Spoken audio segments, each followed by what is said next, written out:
अस्सलाम वालेकुम, मेरा नाम है समावियत और आप देख रहे हैं समावियत mathematicians. Welcome back my channel. Last की वीडियो में हमने एक्सरसाइज 1.1 की फर्स्ट डे की मैथ्स चल रही थी और इसके हमने क्वेश्चन नंबर 1 से लेके क्वेश्चन नंबर 9 तक हमारे पास ऑलमोस्ट खत्म हो चुका है। आज हम क्वेश्चन नंबर 10 करेंगे। क्वेश्चन 10 हमारे पास है represent the complex number on complex plane. Complex numbers को कॉम्प्लेक्स प्लेन के ऊपर जो है वो रिप्रेजेंट करके बताना है। सबसे पहले तो आपको कॉम्प्लेक्स प्लेन के बारे में कुछ इन्फॉर्मेशन दे दूँ, उसके बाद हम जो है वो इसको कंटिन्यू करके और रिप्रेजेंट करेंगे कि किस तरह होगा और किस तरह नहीं होगा। करके देखते हैं। ओके, सबसे पहले तो हमारे पास जो कॉम्प्लेक्स प्लेन होता है वो किस तरह से बनता है, मैं आपको एक ही बार बना के बताती हूँ।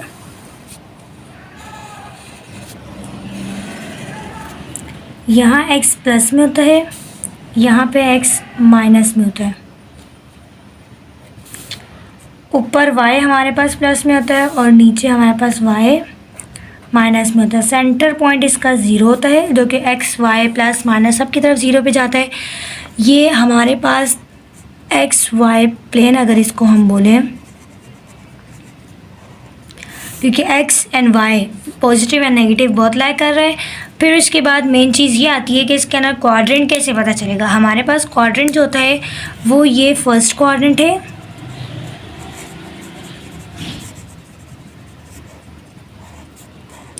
ये हमारे पास सेकंड क्वाड्रेंट है, ये हमारे पास थर्ड क्वाड्रेंट है और ये हमारे पास फोर्थ क्वाड्रेंट है। फिर उसके बाद आते हैं कि एक्स और वाई प्लस और माइनस में कैसे होती है।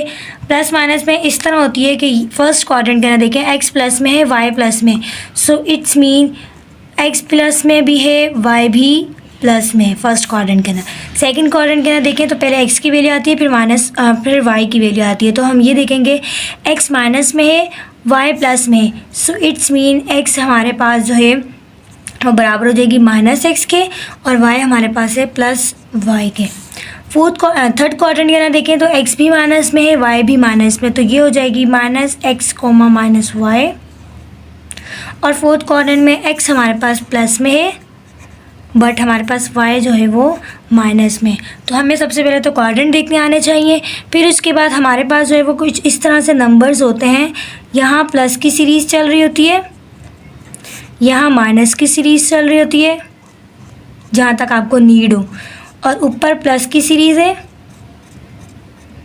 और नीचे हमारे पास माइनस की सीरीज़ है। तो इस तरह मैंने नंबर्स लिख दिए हैं, यहाँ प्लस के सब लिख दिए हैं, यहाँ माइनस के लिख दिए, ऊपर की तरफ प्लस के और नीचे की तरफ माइनस के।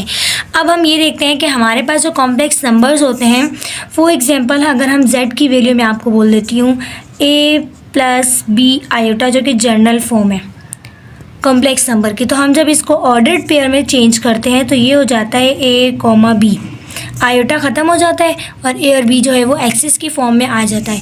अगर हम इसकी जगह कोई नंबर डालें तो 2 + 3 आयोटा, ये हमारे पास कॉम्प्लेक्स नंबर है। इसको हम ऑर्डर्ड पेयर में चेंज करेंगे तो 2, 3 हो जाएगी।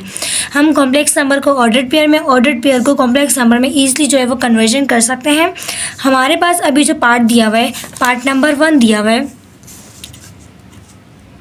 वो हमारे पास है 2, -3।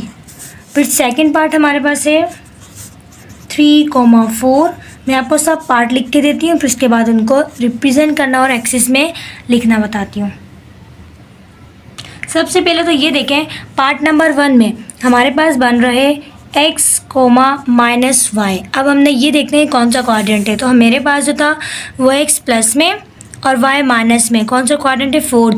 तो हमारे पास फर्स्ट जो है वो लाई कर जाएगा फोर्थ क्वाड्रेंट के अंदर, Q4 क्वाड्रेंट। सेकंड पार्ट देखते हैं, सेकंड पार्ट में दोनों प्लस में है और दोनों प्लस हमारे पास फर्स्ट क्वाड्रेंट के अंदर होती है, तो ये हमारे पास लाई कर जाएगा फर्स्ट क्वाड्रेंट में। थर्ड हमारे पास x की वैल्यू हो जाएगी -x, y प्लस की हो जाएगी। तो यहाँ देखें हमारे पास -x और +y सेकंड क्वाड्रेंट पे लाई करते हैं, तो ये हो गया हमारे पास सेकंड क्वाड्रेंट। यहाँ हमारे पास बन रहा है -x, -y, तो ये हमारे पास सिर्फ एक ही क्वाड्रेंट होता है जिसमें दोनों माइनस होती है, ये हो जाएगा हमारे पास थर्ड क्वाड्रेंट। यहाँ पे दोनों प्लस में लाई करेगा फर्स्ट क्वाड्रेंट के अंदर। यहाँ हमारे पास बन रही है माइनस एक्स वाई, तो माइनस एक्स वाई हमारे पास सेकंड क्वाड्रेंट है, तो ये सेकंड क्वाड्रेंट पे लाई करेगा। अब इसको रिप्रेजेंट करके देखते हैं। पहला हमारे पास है फोर्थ क्वाड्रेंट, तो फोर्थ क्वाड्रेंट ये रहा। अब इसके अंदर हमारे पास वैल्यू है 2, -3। इट्स मीन कि x की 2 है, y की -3 है। अब हम देखते हैं वैल्यू कहाँ लाई होती है। तो ये लाई हो जाएगी, देखें x की वैल्यू 2 ये रही, और y की वैल्यू इसी के नीचे आए 3, यहाँ लाई हो रही है। इसका मतलब 3 और ये 2, यहाँ बन जाएगा हमारे पास 2, -3। पार्ट 2 हमारे पास है 3, 4। अब देखें 3, 4 फर्स्ट क्वाड्रेंट पे लाई कर रहा है, तो फर्स्ट क्वाड्रेंट पे देखते हैं। फर्स्ट क्वाड्रेंट में 3 है और y हमारे पास 4 है। जब इस 3 से ऊपर हम बढ़ेंगे तो ये 4 पे जाके स्टॉप करेंगे, ये 4 की लाइन और ये 3 की लाइन, यहाँ बन जाएगा 3, 4। ये इसका रिप्रेजेंट हो गया। पार्ट 3 हमारे पास है -5, 7। ये सेकंड क्वाड्रेंट पे लाई कर रहा है। सेकंड क्वाड्रेंट पे देखते हैं। सेकंड क्वाड्रेंट पे अब देखें -5 हमारे पास ये लाइन जो कि ऊपर रिप्रेजेंट होगी, ऊपर जाएगी, और y हमारे पास है 7, तो 7 हमारे पास ये रहा, 7 और -5 यहाँ आ जाएगा -5, 7। मैं सब पार्ट की एक ही में रिप्रेजेंट करके बता रही हूँ, आप लोगों ने तो जाहिर सी बात है अलग अलग बना के रिप्रेजेंट करना होगा। पार्ट नंबर 4 देखें तो -6, -2 थर्ड क्वाड्रेंट पे जाते हैं। थर्ड क्वाड्रेंट के अंदर -6, -2। -6 हमारे पास ये रही एक्स एक्सिस का जो कि नीचे जाएगा, और -2 हमारे पास है वाई एक्सिस की जो कि ये बन जाएगी -6 और -2, -6, -2। पार्ट नंबर 5 0, 6 ये फर्स्ट क्वाड्रेंट पे लाई कर रहे हैं, तो फर्स्ट पे जाते हैं। अब देखें 0 का मतलब है ये बीच वाला पॉइंट ऊपर बढ़ेगा, और 6 हमारे पास यहाँ लाई करेगी, तो ये सिर्फ ये बनेगा 0 से 6 के ऊपर। आगे देखते हैं 6। पार्ट 6 में देखें तो -5, 0 ये हमारे पास सेकंड क्वाड्रेंट है, तो सेकंड क्वाड्रेंट में देखते हैं।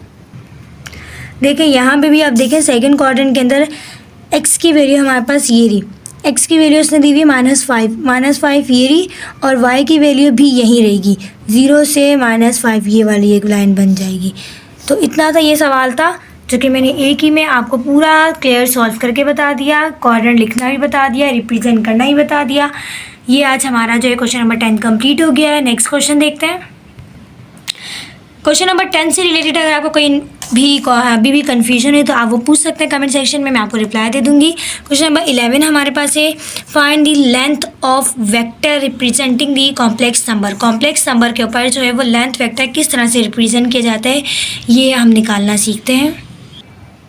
देखिए लेंथ वेक्टर हमारे पास जो होता है वो मेन चीज़ जो है वो ये है, इसका फार्मूला होता है z इक्वल हो जाता है √a² + b²। इससे पहले भी हम ये कर चुके हैं जिसमें हम जो है वो वैल्यूज़ निकाली थी, कंजुगेट निकाला था और इसके साथ जो है एब्सोल्यूट वैल्यू निकाली थी। तो उसी तरह हमारे पास लेंथ वेक्टर भी फाइंड होता है, लेकिन लेंथ वेक्टर में ये फ़र्क होता है कि अगर आपके पास 2 कॉम्प्लेक्स नंबर है तो आप एक z1 हो जाता है और एक z2 हो जाता है। अगर एक है तो फिर वो z की बराबर होगा, सही। तो ये फ़र्क है दोनों में, बेसिकली दोनों है एक ही चीज़, सिर्फ हमें जो है वो क्वेश्चन का थोड़ा सा चेंज किया हुआ होता है वर्डिंग में। तो हमारे पास जो है वो इसके अंदर से a और b की वैल्यू निकालेंगे। a की वैल्यू हमारे पास जो है वो -5 है और b की वैल्यू हमारे पास 2 है, क्योंकि हम इसको जब ऑर्डर्ड पेयर में चेंज करते हैं तो -5, 2 हो जाती है। तो a की वैल्यू -5, b की वैल्यू हमारे पास 2 हो गई है। अब इसको हम अंदर जो है वो यूनिट वेक्टर के अंदर, लेंथ वेक्टर के अंदर रखेंगे। तो लेंथ वेक्टर हमारे पास हो जाएगा √ a की वैल्यू हमारे पास -5 का स्क्वायर प्लस b की वैल्यू हमारे पास 2 का स्क्वायर हो गया। तो यहाँ हो जाएगा हमारे पास माइनस प्लस हो जाएगा, 5 5 = 25 प्लस 2 2 = 4, तो ये हो जाएगा √29।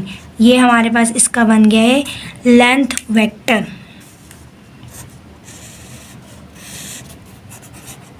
पार्ट 2 हमारे पास है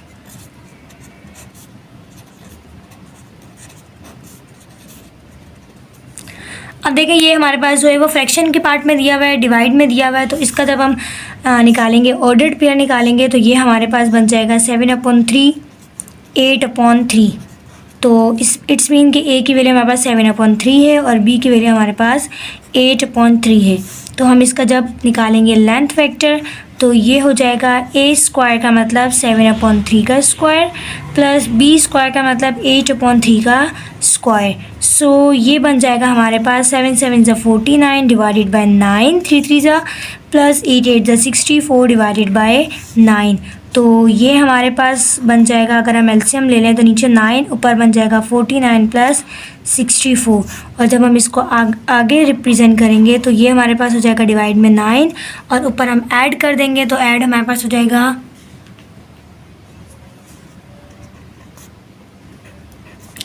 113 डिवाइडेड बाय 9, 9 13 हो जाएगा, 7 और 4 हमारे पास जो है वो 11 के बराबर हो जाएगा। सही है। तो अब देखिए, अगर कुछ रूट से बाहर निकल रहा होगा तो निकालेंगे, अगर नहीं निकल रहा होगा तो फिर हम नहीं निकालेंगे। फ़िलहाल तो हमारे पास ये आ सकता है √113 मतलब 113 डिवाइडेड में 3 बाहर आ सकता है, तो हमने 3 निकाल दिया।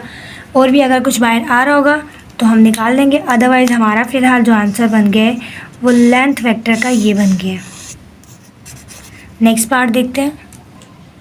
हमारे पास देखिए, अब इसके अंदर हम इस तरह भी लिख सकते हैं 1/√2 प्लस i/√2।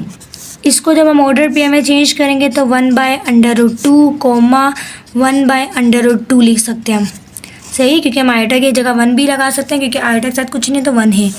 जब इसको हम लेंथ वेक्टर में कन्वर्ट करेंगे, मतलब फार्मूला लगा देंगे, तो ये हो जाएगा 1/√2 स्क्वायर प्लस 1/√2 का स्क्वायर। ये हो जाएगा हमारे पास 1 बाय स्क्वायर से रूट कैंसिल 2 प्लस 1 1 ज़ा 1 डिवाइड में स्क्वायर से रूट कैंसिल, सो 2 आ गया। अब आगे देख लें तो नीचे एलसीएम हो जाएगा 2, ऊपर सेम है तो 1 + 1 आ जाएगा। सो ये हमारे पास बन जाएगा √2/2, 2 से 2 कैंसिल, √1 बचा। और हमारे पास जो √1 होता है वो 1 के बराबर होता है। सो ये हमारा इसका आंसर हो गया है। नेक्स्ट पार्ट देख लेते हैं, पार्ट 4। ये तो बहुत ज़्यादा आसान था, तो इसको भी हम अलग अलग करके लिखते हैं। 1/2 प्लस √3 डिवाइडेड बाई 2 आयोटा। जब इसको ऑर्डर पेयर में चेंज करेंगे तो 1/2 √3/2, तो ये ए के बराबर और ये बी के बराबर। लेंथ वेक्टर का फार्मूला लगाते हैं, ये हो जाएगा 1/2 का स्क्वायर प्लस √3/2 का स्क्वायर। सो ये हो जाएगा हमारे पास 1/4 प्लस स्क्वायर से रूट कैंसिल 3 डिवाइडेड बाई 2 2 ज़ा 4, नीचे एलसीएम लिया 4 आ गया, ऊपर 1/3 सेम आ जाएगा। सो ये बन जाएगा √4/4, 4 से 4 कैंसिल, तो हमारे पास बन गया ये √1, जो कि हमारे पास वैल्यू आ जाएगी 1 के बराबर। So it's our answer. Book में देख लेते हैं। ओके, क्वेश्चन नंबर 11 के हमने चारों पार्ट कर लिए। क्वेश्चन नंबर 10 के हमने 6 पार्ट कर लिए। आपको अगर कोई भी कन्फ्यूजन है इस एक्सरसाइज से रिलेटेड, कमेंट में पूछ लें, मैं आपको रिप्लाई दे दूँगी। और इसके अलावा अगर आपको वीडियो अच्छी लगे तो प्लीज़ लाइक भी करें, सब्सक्राइब भी करें, शेयर भी करें। Thank you so much.